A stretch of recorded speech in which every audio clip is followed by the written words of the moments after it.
Watford's top scorer Colin West is back after missing 7 matches with an ankle ligament injury, and he'll remember that he was one of the scorers when Watford beat West Ham 5-0 here last April. Graham Taylor admits he's taking a risk with West, but he's without 5 injured players, including Luther Blissett, who scored for the reserves on his comeback yesterday. So John Barnes continues as the other central striker, with Worrell Sterling on the left wing and David Bardsley on the right flank. Paul Franklin continues to deputise for Wilf Rostron at left back. After their defeat by Chelsea on Tuesday, West Ham are without the injured Jeff Pike. He collided with his teammate Neil Orr, who today takes over Pike's number 11 shirt. But Tony Gale is fit to help protect the best defensive record in Division 1. Only Liverpool have put 3 goals past West Ham in any one match, and since Christmas, Gale has possibly been West Ham's most consistent player. Referee on a cool, still afternoon in Hertfordshire is Jeff Bray of Hinckley. West Ham kicking off in the white shorts and very conscious that they need 3 points here to maintain a realistic championship challenge.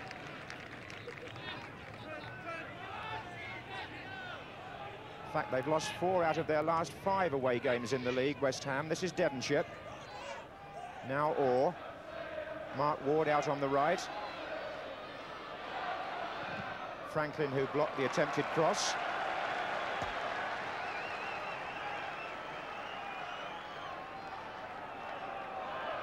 So Gale and Martin have made their way forward for this first-minute corner.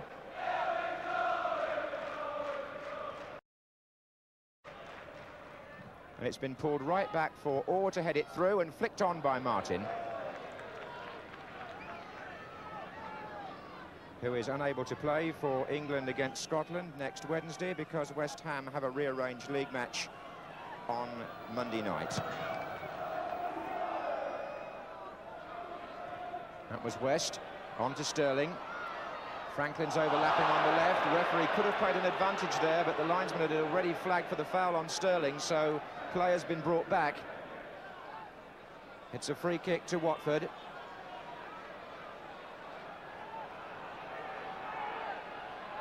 Sterling to bend it in, and Parks comes to collect.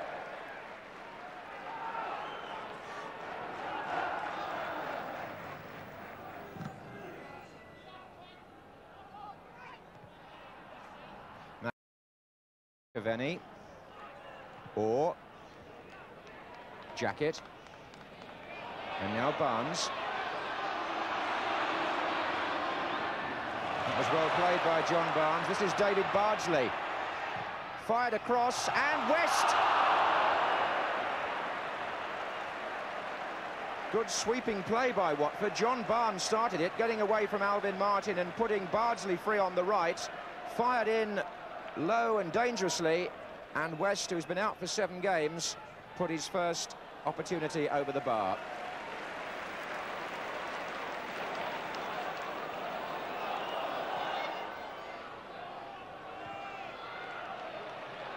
Franklin. Oh, look at that control from Barnes. Beautiful. West, and Barnes couldn't get the return because he was impeded slightly. Not intentionally, according to the referee, but it was a lovely piece of instant control by John Barnes. Well worth dwelling on. Bardsley, and there goes West, but he's offside.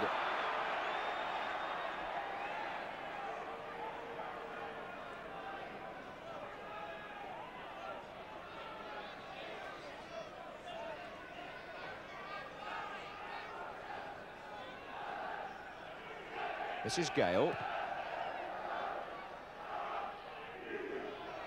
Ward. Stewart joining the attack. Cotty's underneath this. Cleared by Gibbs.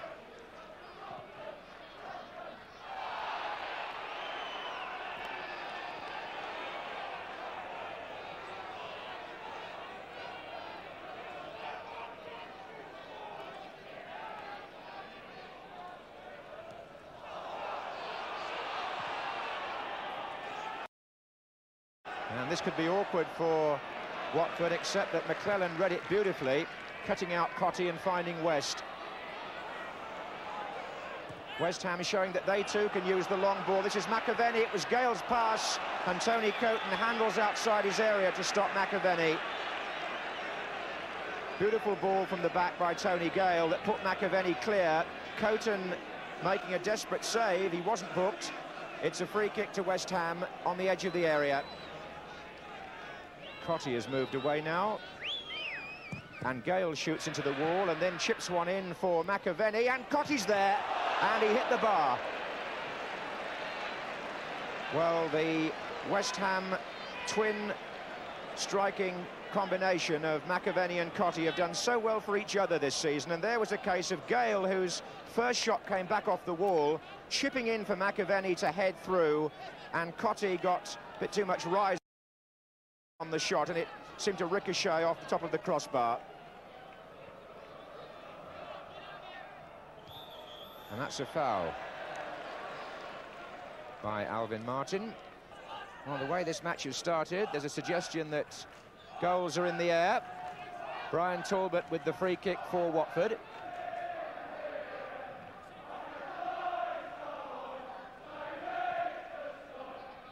And Barnes, away by Martin.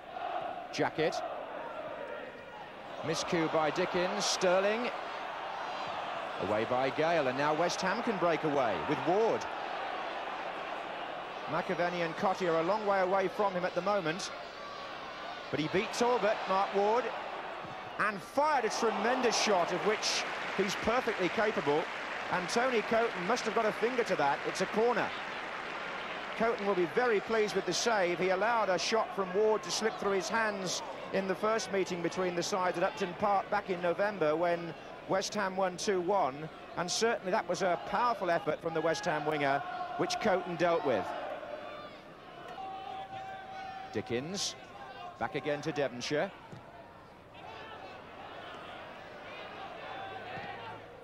And Ward again, and Devonshire again. Well, a most enterprising start to this match. Already activity in both penalty areas.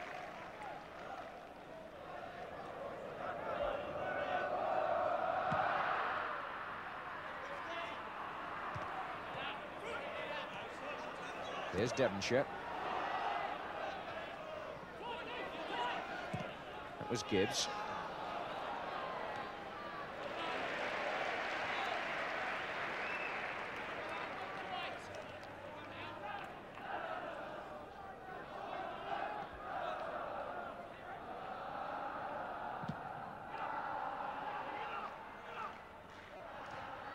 That was Cottee.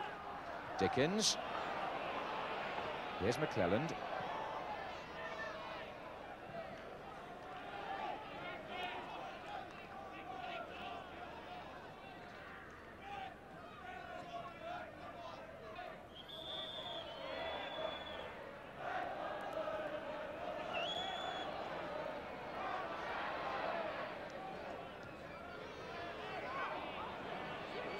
Here's Ward. McAvenny, what good skillful play by the Scotland striker. Cottee's in the centre here for the header, and here comes Alan Devonshire, and he pulled it back, and Coton's lost it, and Dickens trying to squeeze it in. A corner to West Ham. Brian Talbot and Tony Coton collided there, but beautiful approach play by McAvenny. Corner quickly taken. Here's Devonshire, and now it's Ward.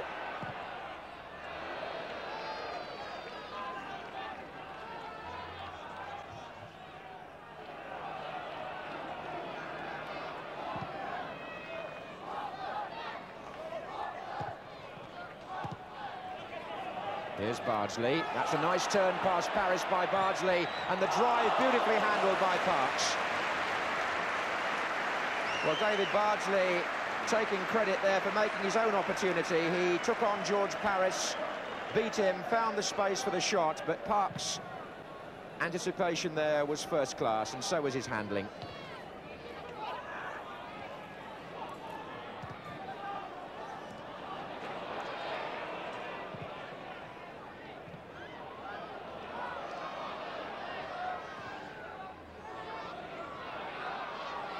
This is Barnes. Jacket.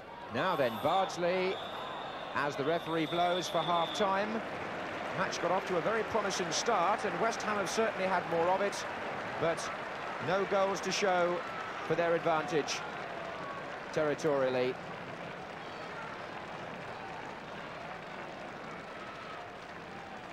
Segregation very much a part of crowd control these days. The police keeping certain areas clear, particularly when London clubs are playing or visiting other teams in the south. The West Ham fans to the right of the picture there. And while we're talking about Vicarage Road, a new stand will be built for the start of next season, with executive boxes included, and be completed perhaps during next season on that side of the ground from which we are bringing you our match coverage from the camera position on top there. That's all going to be rebuilt as from this summer. John Barnes there getting the second half started for Watford. He too is ruled out of the England-Scotland game on Wednesday, like Alvin Martin, because Watford also have a rearranged league match on Monday night against Nottingham Forest here, while West Ham play Newcastle. This partly the result of the chaotic fixture congestion earlier in the season.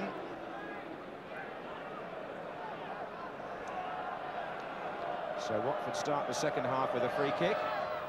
And there's Terry, back in by Jacket.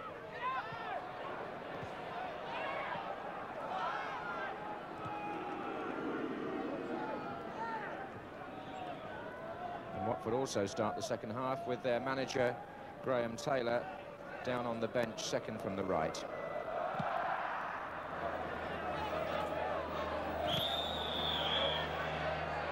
It was Jacket who was fouled. He takes the free kick himself to Barnes.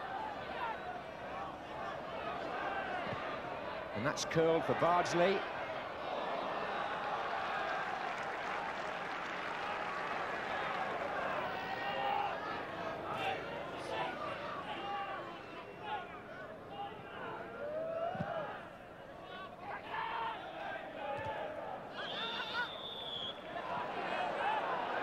Free kick given against Neil Orr.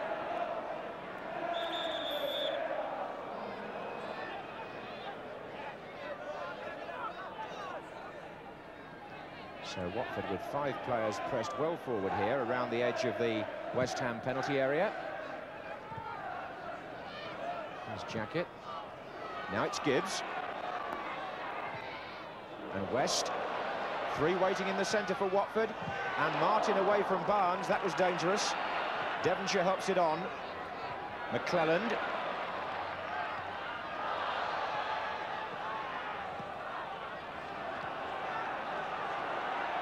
And now Neil Orr for West Ham. Cotty's made a run across the penalty area. This is Ward.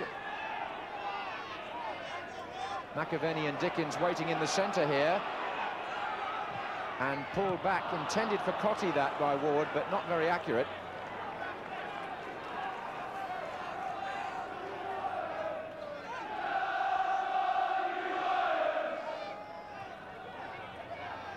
Nice turn by Ward. Devonshire. And still, Cotty arriving. Oh, it's a goal. Typical West Ham. 59 minutes, Tony Cotty. And how well made, how expertly taken, and how it sums up the West Ham style of play, appreciated by their supporters. Devonshire took it up on the right-hand side of the box, got the early ball in, and Cotty tucked it away for his 23rd of the season. And that may be a goal to keep West Ham's championship hopes alive, we shall see.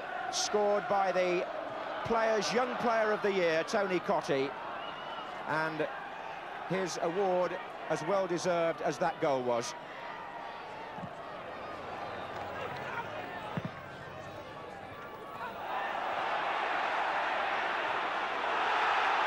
He already beaten Steve Terry. Look at this from McAvenny. And Cotty couldn't do it.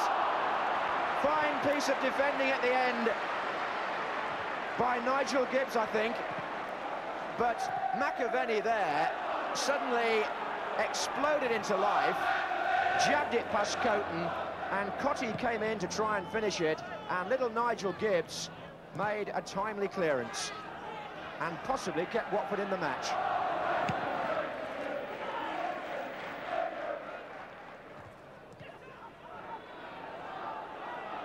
Dickens to Ward.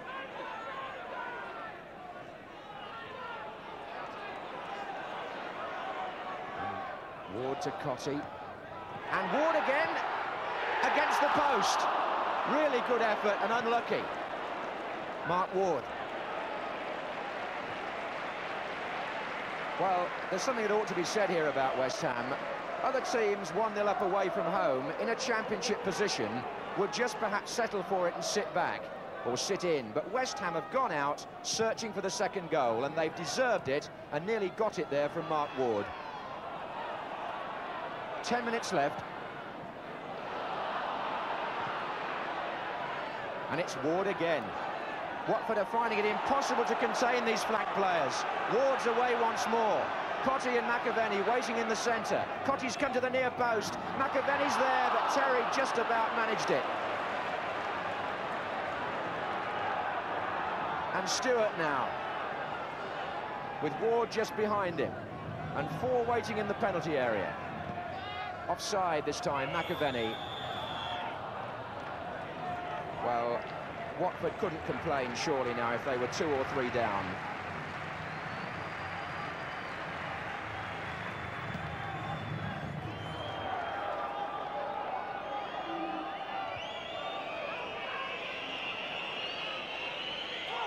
Alvin Martin. Oh, that's a good ball. McAvenny.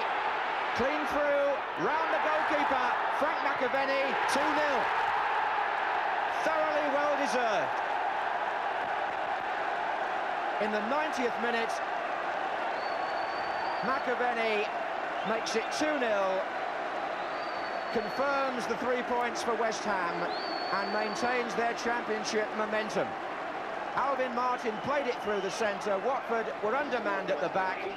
McAvenny ran on, took on the goalkeeper, survived the attempt to knock him over, and scored his 26th goal of the season for West Ham.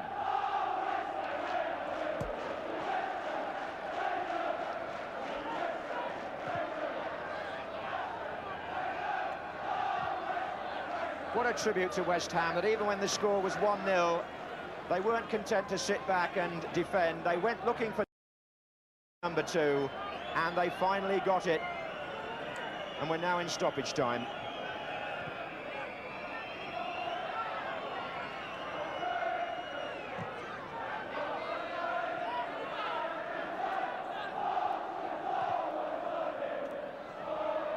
And Watford here are a well-beaten side. There's no question about that. This is Devonshire. And the pedigree of West Ham shines through again as they prove that they haven't given up their hopes of the championship. 3 points secured, and rightly so, thanks to this marvellous partnership of Tony Cottee and Frank McAvenny, who take the honours once again. But this was a fine team performance by West Ham, and the message to football supporters as well as to players and to managers is that if the game is going to survive as a spectator sport and bring in people like this, then it needs teams like West Ham to do well, because they began the match on the attack, they finished the match on the attack, and they entertained us and were fully deserving of their 2-0 victory.